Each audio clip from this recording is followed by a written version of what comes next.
Hey, welcome on a beautiful morning. We are back in Eau Claire, Wisconsin today at Wild Ridge Golf Course here in Eau Claire. And it is, it was a little cloudy earlier today. It is now picture perfect. If you're watching on the Bud Light live stream on the, I don't know if this is, I think this is 9 on the 9th hole coming up to the approach for the clubhouse. But that being said, good to be here. We have got one of our cigar dinners coming up here later on tonight again. And we're going to be here this evening and play a little golf this afternoon, be here this evening for another cigar dinner, and then heading back to Milwaukee. Tuesday, I'll be honest, I'm not quite sure where I'm at. I know that on Wednesday, excited to announce that Wednesday, a change in programming. Wednesday, the huddles are back. Not on Thursday this season, but on Wednesday. And Wednesday, we are going to be at our first location yet to be determined. I'm waiting to find out today where we're going to be. But make sure you're listening on Wednesday night, 6 o'clock to 8 o'clock p.m. as the Bill Michaels Huddle, brought to you by our friends at Bud Light, is back. So excited about that. Also, want to say welcome back. WJJQ, our friends in the Northwoods and Tomahawk. Good to have you back on the network. And we are so happy you're back with us for an entire season of Packers football. So glad to have everybody listening in the Northwoods back as well. So all of that going on. The motorcycle ride, we are less than 2 weeks away. We're trying to garner as much support and as much momentum now as the weather looks good. 82 and sunny is what they're telling me as of right now. Now, we know it's 2 weeks out and the weather forecast can certainly change, but 82 and sunny, minimal chance of rain right now. So that's awesome. So a lot of good things trending in the right direction. Speaking of trending in the right direction, the Jordan Love saga continues. He looked good. For somebody that's been really hard on Jordan Love, he looked pretty good. Now, he did have the series in which he threw 4 completions. The series itself broke down, but the scoring pass he threw to Romeo Doubs, extremely solid. The pass and the out pattern to Romeo Doubs, really solid. The one to Torrey, boy, I tell you what, he faked everybody out on play action in the third quarter of that ball game. Faked everybody out and just threw it up beyond the fingertips of Torrey, who had Torrey actually dove. He would have caught it, but chances are he probably would have been out of bounds at that point. But nevertheless, Jordan Love looked better. He looked like, I'm not going to say this high-end quarterback, and people want to slot him into all these different teams and such and say, well, he's an NFL quarterback. Yeah, sure he is. He's in the NFL. He's playing in the NFL, so sure he's an NFL quarterback. How good he is, I don't know. Have to wait and see if indeed at all, if he gets any playing time.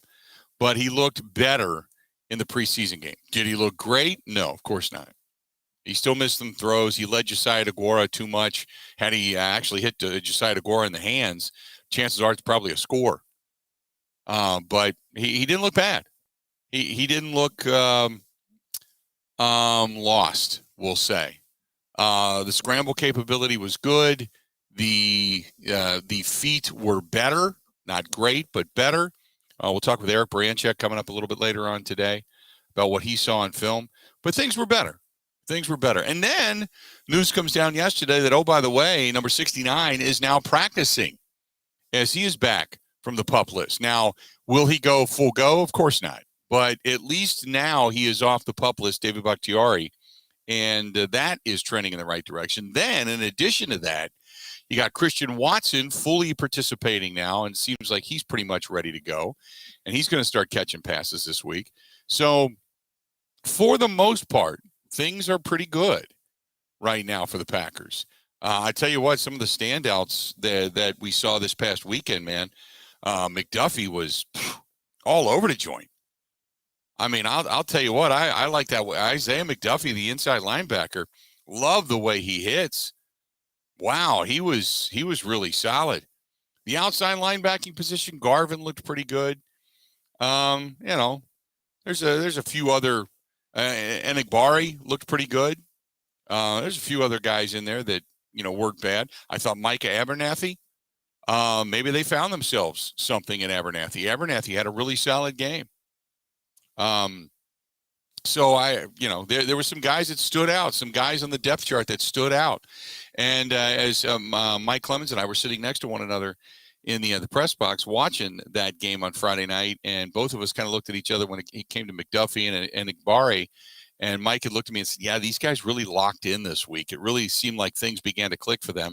And sure enough, it started to show in the field on Friday night. So I thought not a bad night, not a great night. It was a little bit sloppy. Special teams are still somewhat of a work in progress. And the whole roll call to the ball wasn't happening. The we-fence wasn't happening, all of that kind of stuff. But I thought overall it was decent. And the bottom line is this. We have yet to see the ones. I mean, that's the truth. We've yet to see the ones. So we don't really even know what this team has. What we're trying to find is additional depth that's going to make this team decent. If indeed guys go down. That's it. Nothing more than that. If you want to chime in, 877-867-1670. Again, 877-867-1670. Find us there. Also, you can find us at Bill_Michaels, at Bill_Michaels. Ben Kenny off all week. Ebo's filling in. Ebo and Rowdy are filling in. Which, by the way, Ebo, you're in right now, right? Oh, yeah, I'm right here, Bill. Which, by the way, the rant from Rowdy earlier today, we got to play it back. If you can get it, we got to play it back. I don't care how long it is. I'll piece it together right now. It is Rowdy's life is full of rants about just about everything, but this was a pretty good one on the Brewers. On the Milwaukee Brewers, there wasn't a whole lot there that I can completely disagree with, because on the most part, he's pretty right about a lot of that stuff. And the only thing I can say is when he got to the part about, well, we're just going to throw Counsell out too, I thought, and the next statement was a yes man to the owner. Everybody's a yes man to the owner. You're not going to change that. No manager's coming in and saying, get out of my face. So that's the only difference. And I think Craig Counsell, for what he's been able to do, now it's not perfect. We all know that. But for what he's been able to do with the talent he's been given to be able to keep the team relevant and in the postseason, I think he's done a better than average job. I don't necessarily, I'm not excited about tossing Craig Counsell out the door. But the rest of it, I can't disagree with. I know he's been high on Keston Hiura. Keston Hiura, there are times where he struggled. It's so bad, it's been bad. Now he's got it. He seems like mentally he's got it. He's locked back in. He's changed a few things. I know that Counsell has talked about it, and now he seems to be locked back in. But every time they put him up against lefties, it seems like they set him up to fail. You bat him against a righty, and he's just been all over it. So I'm not a big fan of setting him up for failure to put him in against lefties. But if you put him in the right situation, he's been productive. Well, Bill, there's this. Here are 2 home runs yesterday, by the way. He had a home run off a lefty earlier this year. But, Bill, if you want, Rowdy is going to be in here at 11 o'clock because I'll be back around, I'd say, noon. But Rowdy will be in at 11 o'clock board hopping. If you want another rant, all you got to do is say, hey, Rowdy, Brewers, go. Yeah, I'm gonna poke the bear. Absolutely. But that was just like, he's mad. He started just to go bing, bing, bing, bing down the line. He's a Braves fan now. And after he watching swore his allegiance is off 2 of the 3 of those Cub games, I don't blame him. Saturday was so bad, dude. Saturday to me was the nail in the coffin for the Brewers. They could have won that game 3 times. Christian Yelich was awful. That game was just